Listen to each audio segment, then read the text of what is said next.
Hello everyone! Today we are going to do a demo taking a look at making a collage out of layer masks and multiple images.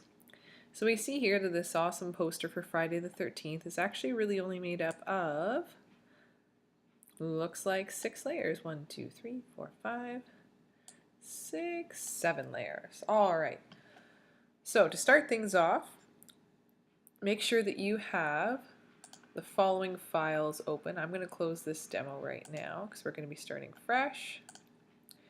Alright, so you need this image of the moon, some trees, a cabin, Jason himself, this PNG of blood splatter, and this awesome concrete texture. So the first thing that we will do to set ourselves up is create a new document. So we're going File, New.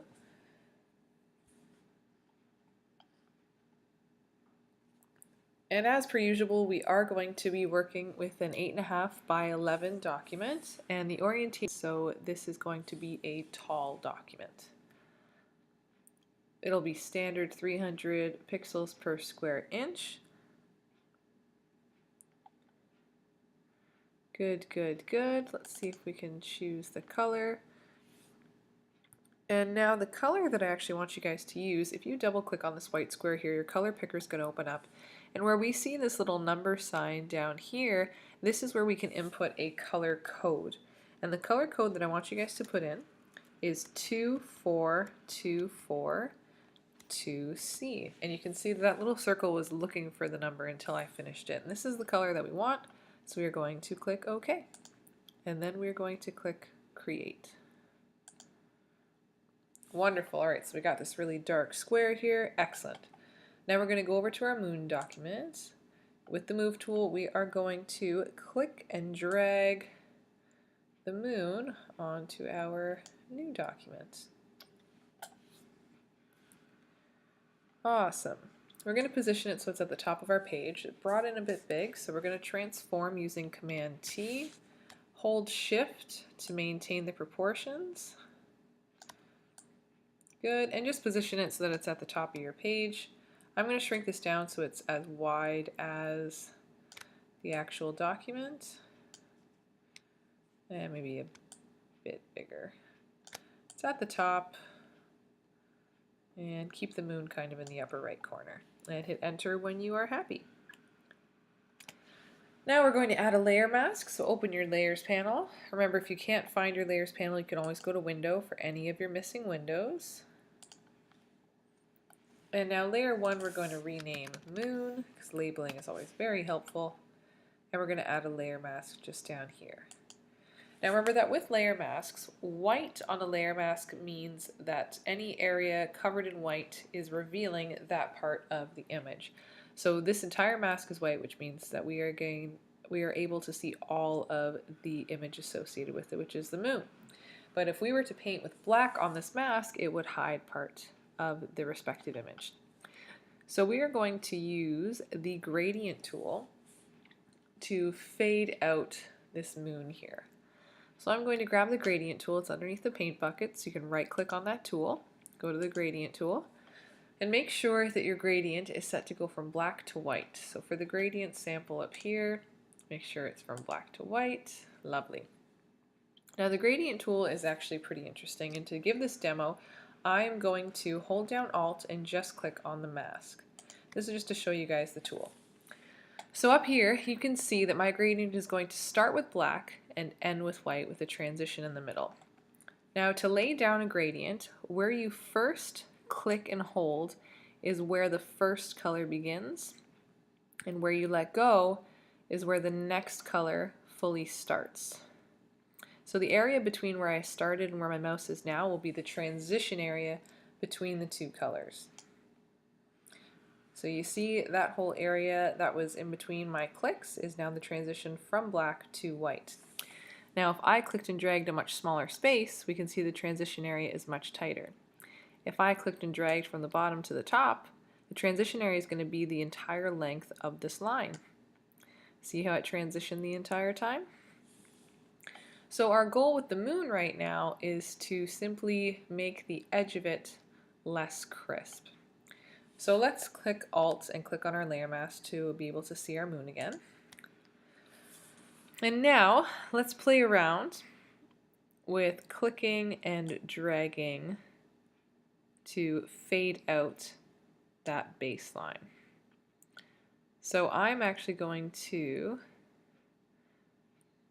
start here and just click and drag until you're happy. So remember that the longer distance that you drag, the wider the transition is. That's why this is not really being affected. I find what works best for this is to do smaller clicks and drags. And if the gradient tool isn't working well for you, feel free to grab the brush tool, play around with the opacity of the brush. I always enjoy using a feathered brush, which means that the hardness is at 0%. And you can simply click and take away areas that you don't want. I'm going to lower the opacity a bit, creep into this area. Good. And actually, you know what? I'm going to get rid of this really dark area here. Just kind of have it eat away at this a bit. There we go. Looks like it's more integrated with the background now. All right. Our next step is going to be bringing in the trees. And you know what? I actually think that I want the moon to be bigger. So I'm going to click on the moon layer, hit Command T, and we're actually going to expand this like that. Oh yes, lovely. Hit Enter to set it. Use your Move tool, that's shortcut V, just to keep it in that top corner. Awesome. All right, now let's go over to the trees. You can exit out this moon tab now because we're done with the moon. Go over to trees and use your Move tool to drag it over to your new document. Good. All right, I'm going to position it so the hill kind of dips right there. That's lovely. And let's transform this. Command T, hold Shift on the corner, just so that the trees stop just before the moon. Good. Hit Enter to set the transformation. Awesome. Now let's add the layer mask again. Now let's give the gradient tool another try. So this time I'm going to start clicking, let's say here. So right here is where the image is actually going to not be visible at all, and when I click determines the transition to making it visible. Ah, there we go. Now that transition is a bit abrupt, so I'm going to try clicking, having the transition a bit smoother. That's better. So remember that the longer you click, the longer the transition actually is, and even that's not bad actually. Just play around until you get a step that you like. What you don't want is this crisp line being visible here at the top where we have our tree image. So make sure that you are at least getting rid of that.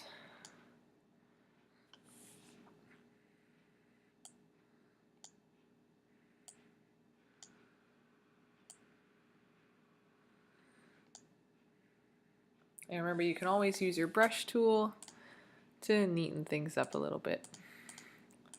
There you go, and I'm going to do the same thing here actually. Good. Alrighty. And now let's take our tree layer and we're going to change the blending mode to screen. Good, and that just takes away some of the intensity of the original image, kind of helps to blend everything with the same tones. Now let's bring in our cabin. You can get rid of the tree tab here. Go to your cabin, use your Move tool, click and drag over to our new document, and we're going to place it near the bottom. It starts off quite small, so we're going to transform using Command T, hold Shift and Alt to expand from the center. Good. Click and drag so it's a little off to the right. And let's make sure that this whole image covers the width of the page. And good. Alright, hit Enter to set it. Now I'm going to zoom in here with my Command plus sign. I'm going to use the spot healing brush just to get rid of this little logo here. So I'll go over here, make my brush big, using the square brackets, click and drag over the symbol. Let's see how it does. All right, good for our purposes, wonderful. Let's add a mask onto this one. And now just using your brush, you are going to remove the unnecessary negative space around the cabin. So I'm going to use the brush here, zoom out a little bit, and up my opacity, keep my feathered edges, but make a smaller brush. And I am simply going to get rid of kind of the sky that's going on here. I like these bushes here, so I am going to leave them, create a cool effect. Just going to roughly go around. I don't really like this tree, it's kind of out of focus, so I'm going to get rid of that. Good, so I'm keeping the ground, I'm keeping the cabin, and I'm keeping the kind of bush area. I'm going to try to get rid of this kind of glow that's happening though. And now I'll zoom in a bit to remove the glow that's closer to the cabin itself. So I'll be a bit more refined. I'm using a feathered edge so that I can go closer to the cabin without it being really bad.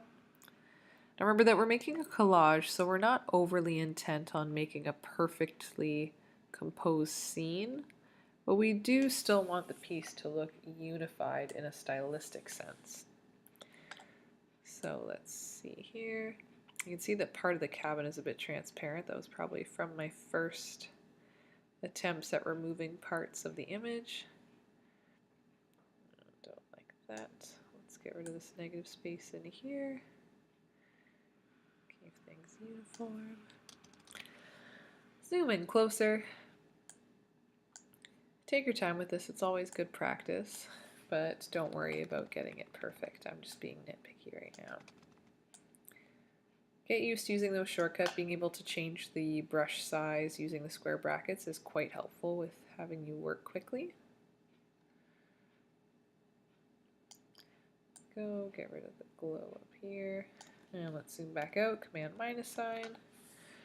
Alright, now I do see that I have kind of gotten rid of some key parts of the cabin, so I'm now going to set my color to white. Remember, you can just do this, if your background color is white, you can hit the X key and it flips them. And let's bring back the chimney and the top of the cabin as well, especially here. There we go, we can see the cabin coming back. And let's get this part of the roof. Good, and now I see there's still a sharp area over here, so I'm going to hit X to bring back my black brush, and let's just kind of roughly take away from that sharp edge. And this last bit of glow that's kind of happening here. Actually, if you go to your layers panel and if you hold Alt and click on the mask, you can see where you have missed potential spots. So I can see here I've missed some areas, here, and along the sides here, and right in there. Good. Hold Alt again on the mask to restore everything. Awesome. All right. So now we have a cool little scene going on. The next thing that we are going to bring in is Big Bad Jason himself. So now we can exit out the cabin tab, go to Jason, use the move tool to click and drag him to our main image. Bit small, so we're going to transform with Command T, hold down Shift and Alt to make him bigger. Good, and he is the focal point of our poster, so I do want him to be large and in charge. Remember, it's not a scene, so it's not as if this is a giant Jason running around. It's kind of like those movie posters where they mix together the scene and the main characters in a interesting and visually unique way. So hit enter when you are happy with the placement. And now we will add a layer mask to smoothly fade out kind of this harsh edge at the bottom here. So add a mask. I like using the brush to do this, a big brush, again with a feathered edge. And let's just kind of take away that bit. And you can always bring back anything that you want to. So I don't like the fact that you can see the trees now, so I'll bring it back here very carefully. But I don't want him being visible on the cabin. So now I'll get rid of that. And I'm switching, by the way, by using the X key. So if I want to get rid of something, I have my black as my foreground color, but if I hit the X key when I realize I made a mistake, it'll change my foreground color to white, and I can restore it right back to normal. Awesome. Now we want to feather the edges a little bit. He's looking very, very crisp. So what you're going to do is you're going to go in closer, and with a black brush, just kind of dance outside the edges and just kind of eat away at his figure, just so that he's a little less overly defined. So you can see the trees kind of poking through there. Oh, we can see I accidentally remove part of him here, so I'll hit X to bring it back. There we go. We're just dealing with the edges right now. Go, slowly eating away. Kind of around his head. Just soften it. We don't want it to be a sort of cut and paste look. We want it to look a bit more natural, his inclusion in this. Kind of trace the insides here. Again, this is all your own aesthetic taste. This is just something that I prefer, to not have something so abrupt. And we'll trace the outside of his sleeves, of his glove. Not too much. Remember, you can always go back and bring it back. That's why masks are so wonderful, because you're never deleting pixel information. You are simply hiding it.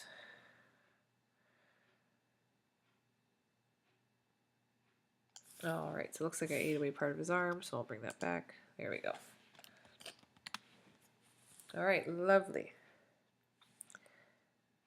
Now, we're going to keep his blending mode at normal. We want him to stay prominent. What you might do if you're feeling fancy is going down here to the adjustment layers. Go to brightness and contrast. He is very bright. You could take it down a notch, and you can see right now that it's affecting everything in the image, absolutely everything. So what we will do is, before we adjust it anymore, is we'll go back to our layers panel, and you're going to hover between the brightness layer and the Jason layer.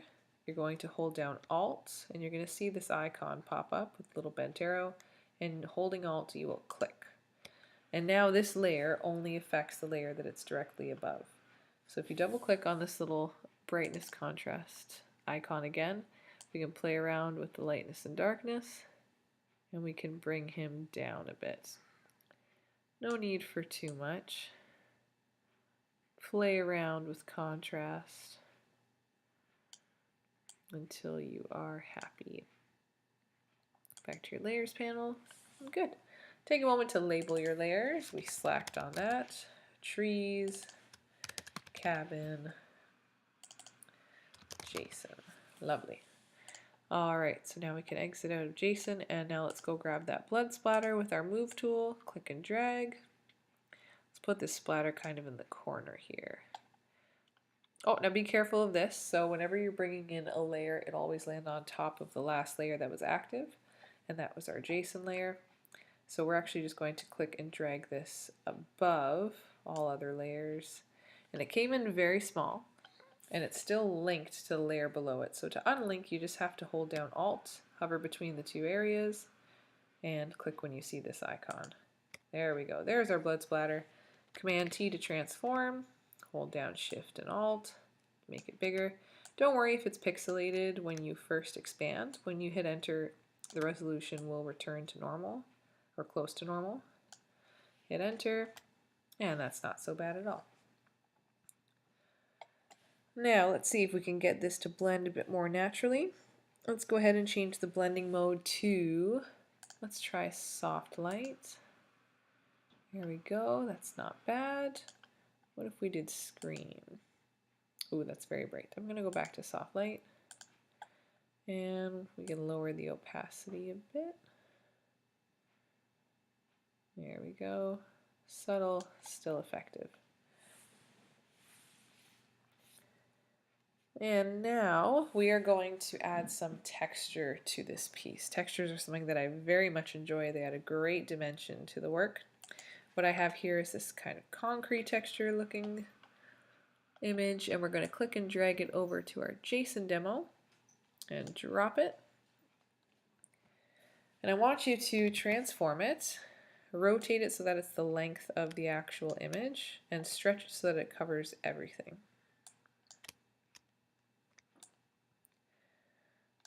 Good. And now with this layer, you are going to change the blending mode to overlay. And what we get now is this fantastic kind of unifying gritty texture. So I'm going to hit enter, and let's take a look at what it's supposed to look like before and after the texture. So this is with the texture, this is without. With, without, with, without. I think it adds a wonderful dimension to the overall artwork. It helps to unify all the pieces if they were looking a little bit disjointed. And the overall effect is quite satisfying. So remember to label your layers: blood, texture. Excellent. All right, well done. And if you'd like to go the extra mile, I would suggest going over to your text tool, maybe typing in a title for this. So I went online and I found a horror themed font. The website that I used was, for anyone who doesn't know, it's called dafont.com. Remember that when you're typing, if you want to switch tools, you can't click the letter V because it just thinks you're writing. So make sure you click off the text and then activate the move tool to move it. So dafont.com is where I find most of my specifically themed and unique fonts. So this is an excellent place for you to go. Once you download the font and install it from your downloads, it'll load directly onto Photoshop and you'll be able to use it right away. But let's go ahead, use our text tool, and let's change the font here, and let's type Friday. Good, we got Friday. You can change the actual color up here. Let's get this nice red. So we got Friday the 13th. I don't like how big that TH is, so we are going to add a little TH.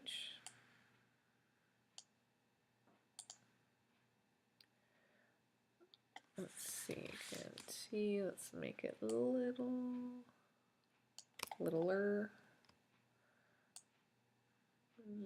There we go. Enter. V, Friday the 13th. Play around with where you think this would look best in terms of actually having the text.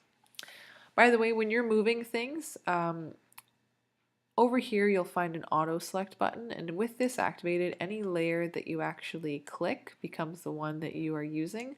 But if you unselect auto select, you are only able to grab the layer that is active. So if I grabbed anywhere on here right now, only Friday would move. Watch this.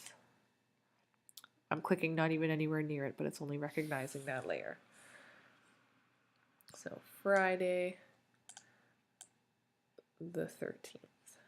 Play around with placement and all that fun stuff. Figure out what looks most aesthetically pleasing. There you go. I hope you are happy with the masterpiece you've just created, and be prepared to create one all of your own. Thanks so much, guys. Hope you had fun.